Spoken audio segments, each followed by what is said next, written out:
Arsenal et le Bayern Munich se sont quittés sur le score de 2 buts partout et on va débriefer et revoir les buts dans cette vidéo. Salut à tous les gars, c'est Asia. Aujourd'hui on se retrouve pour une nouvelle vidéo où on va débriefer ce Arsenal Bayern Munich. Oui, hier on était quand même plus sur Real Manchester City, mais on s'est rattrapé le match.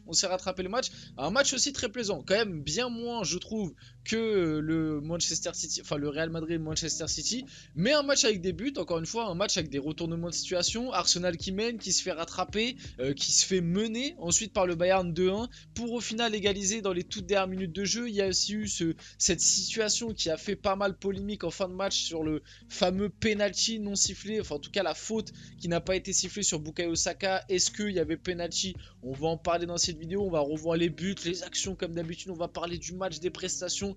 Voilà, comme d'hab, n'hésitez pas.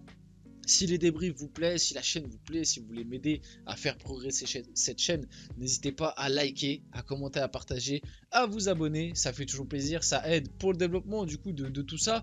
Donc voilà, aidez-moi si vous voulez m'aider, ça fait plaisir, c'est gratuit. Et on va pouvoir passer directement au vif du sujet de la vidéo et parler de ce match. Vite fait, si je dois parler un petit peu de la rencontre, j'ai trouvé Arsenal très très bon en début de match, qui a posé énormément de problèmes au Bayern, qui d'ailleurs c'est mérité, ouvre le score sur le but de Bukayo Saka. Par contre, une fois l'ouverture du score faite, j'ai trouvé un match bien plus équilibré. J'ai trouvé un Bayern Munich qui limite a été, je dirais, tactiquement au-dessus d'Arsenal, parce que tu sentais que du côté du Bayern, en fait, ça a été très très bien travaillé. C'est-à-dire qu'ils ont laissé quand même, enfin, le ballon a été laissé aux deux équipes à des moments, mais je trouve que le Bayern a très très bien travaillé en transition, a laissé le ballon à Arsenal à des moments où il fallait, et en contre-attaque par contre a été impérial. Et surtout le truc aussi qui est terrible pour Arsenal, c'est que pour moi les deux buts inscrits par le Bayern Munich sont deux erreurs causées par Arsenal. Mais on va voir tout ça. On va passer directement les compositions du côté du Bayern. On avait Neuer au cage, Kimmich latéral droit, qui je pense va rester à ce poste-là jusqu'à la fin de la saison en tout cas. D'ailleurs, De Ligt dans l'axe, on avait Alphonso Davies à gauche, qui d'ailleurs a pris un carton jaune, qui sera du coup suspendu au retour.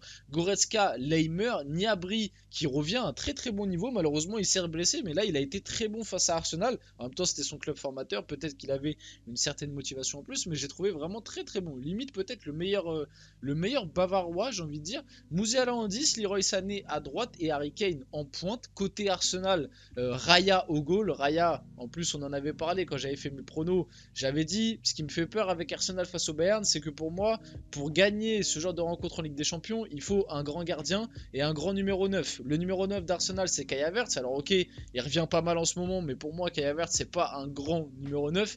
Et Raya, j'avais des doutes, et bah ça s'est bien confirmé sur ce match là, parce que pour moi il est clairement fautif sur le premier but. C'est une grossière erreur. Donc Raya au cage, White à gauche, Saliba, Gabriel, Kiwior à gauche, à droite pardon, du coup White, je crois que j'ai dit à gauche, bref, Jorginho, Odegaard, Rice au milieu de terrain, Martinelli, Saka, Havertz en pointe. Du coup Alphonso Davies qui a été très vite averti sur Bukayo Saka, il a pris un jaune, suspendu au match retour comme je vous ai dit juste avant. Le premier but d'Arsenal arrive de très tôt dans le match, mais sur les deux rencontres, hein, je crois qu'il y a un truc qui est sorti, je crois qu'au bout de 20 minutes de jeu sur les deux rencontres, c'est-à-dire entre le match entre Real et Manchester City et ceux du coup Arsenal-Bayern, au bout de 20 minutes je crois il y avait déjà 6 buts sur l'ensemble des deux rencontres, ou 5 buts, quelque chose comme ça. Donc il y a eu énormément de buts rapidement.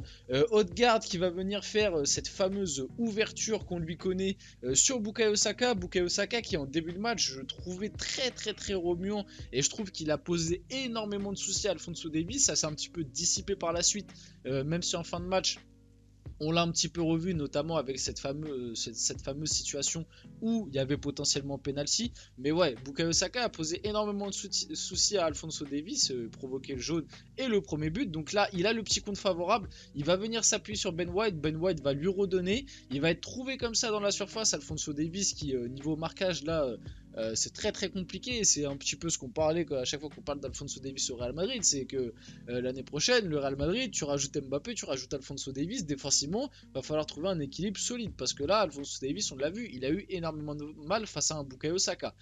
Du coup, Bukayo Saka trouvé dans la surface. Pareil, je crois c'est d'ailleurs, ou non, c'est peut-être, ouais, si c'est d'ailleurs, je comprends pas. D'ailleurs, qu'est-ce qu'il fait, qu'est-ce qu'il attend, pourquoi il sort pas plus vite sur Bukayo Saka, pourquoi il le laisse autant avancer. Du coup, Bukayo Saka qui a le temps d'ajuster, d'enrouler magnifiquement le but, enfin ajuster Manuel Neuer quoi, le but est magnifique. 1-0 pour Arsenal. Vraiment rien à dire, magnifique frappe de balle de Bukayo Saka. Pour sa première campagne de Ligue des Champions, Bukayo Saka affiche de belles statistiques. 8 matchs, 4 buts, 4 passes décisives, quel joueur. Comme j'ai dit, hein, il a été très très remuant, surtout au début de match, peut-être sur les 30 premières minutes. Après, je trouve qu'il a eu quand même un petit passage à vide. On l'a revu pas mal en fin de match, mais ouais, il a posé quand même de gros soucis à Alphonso Davies, donc ça montre la qualité du joueur si on doit être honnête. On va passer à ce but, le but du 1 partout qui a été marqué par Gnabry par le Bayern Munich.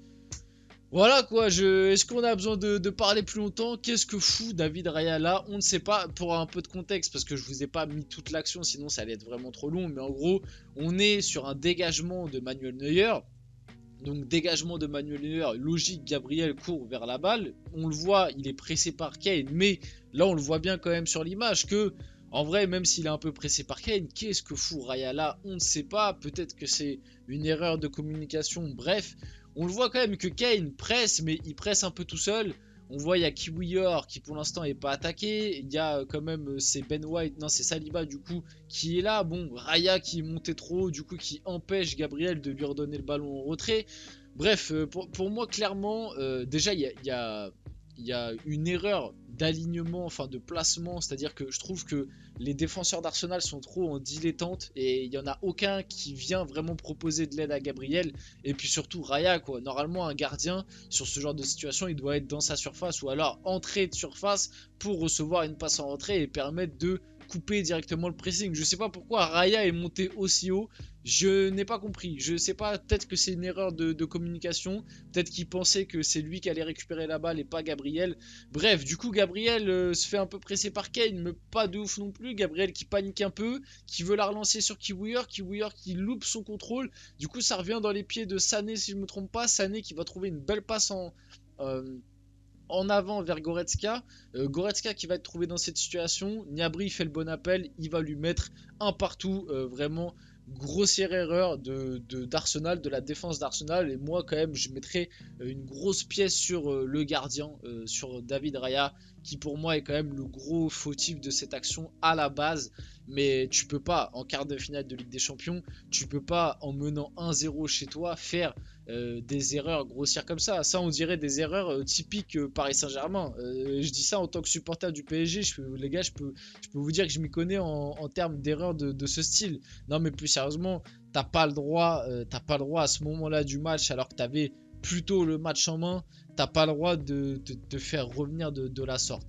Bref, et en plus le pire c'est que ça va donner des ailes au Bayern, parce que comme je vous l'ai dit, pour moi Arsenal était très bien dans son match, et une fois qu'il y a eu le 1 partout, c'est redevenu un match-up, on va dire, du 50-50. Et d'ailleurs, ça va se montrer, parce que Leroy Sané va faire un petit festival, Saliba va faire la faute dans la surface. Alors, il n'y a pas grand-chose, mais on le voit quand même sur cette image que Saliba touche la jambe de Leroy Sané sans prendre le ballon, donc penalty plutôt logique pour le Bayern qui va être transformé tranquillement par Kane. Pareil là sur le penalty, c'est pas pour enfoncer une porte ouverte, hein, mais Raya, je sais pas, il a plongé avant que Kane se décide de tirer, je sais pas ce qu'il a tenté. Bref, du coup, penalty transformé par Kane, 2-1 pour le Bayern. La première saison d'Harry Kane au Bayern Munich, c'est 38 matchs, 39 buts, 10 passes décisives. Stat assez impressionnante, mais malheureusement, ça se trouve, tu vas même pas remporter de trophées. Donc Harry Kane, grâce à son penalty transformé, devient le meilleur buteur de la Ligue des Champions 2023-2024. Il passe premier à 7 buts en attendant du coup les matchs de Griezmann et Mbappé qui jouent ce soir. Le 2-2 quand même, parce qu'Arsenal au final arrive à revenir au score et arrive à égaliser en fin de rencontre, enfin vers la 77e je crois il est le but, du coup le but du 2 partout. Et pour moi ce but là c'est Trossard qui le marque, mais c'est Gabriel Jesus qui fait, vraiment toute la diff sur ce but, parce que là il va être trouvé aux abords de la surface. De Ligt va sortir sur lui, il va lui mettre feinte de frappe, le faire tomber. Ensuite Goretzka va sortir sur lui, deuxième feinte de frappe, petite passe en rentrée pour Trossard qui va venir finir, qui va bien ajuster Manuel Neuer. Du coup le but du 2 partout. Et ouais, clairement sur ce but là, comme j'ai expliqué juste avant, le travail de Gabriel Jesus a vraiment été impressionnant. Et du coup pour finir la vidéo, on a cette fameuse situation, c'était penalty, cette situation sur Bukayo Saka en fin de match. Est-ce que pour vous il y avait penalty sur la dernière action? C'est quand même très compliqué à dire. Pour avoir revu les images plusieurs fois, on a l'impression, en fait, le truc qui je pense joue en la défaveur de Bukayo Saka, c'est qu'on a l'impression qu'il laisse exprès traîner sa jambe pour taper celle de Manuel Neuer, mais en même temps moi j'ai l'impression qu'il est juste dans la suite de sa course et qu'il essaye de reprendre ses appuis. Et moi je vous dis ça en étant totalement neutre, je pense que j'aurais sifflé penalty. Peut-être que certains ne vont pas être d'accord avec moi, je vous laisse expliquer dans les commentaires et vous pouvez avoir totalement raison. Mais moi je pense que Bukayo Saka laisse pas tant que ça traîner sa jambe et que c'est plus sa reprise d'appui qui est un peu longue. Et Manuel Neuer du coup le percute indirectement.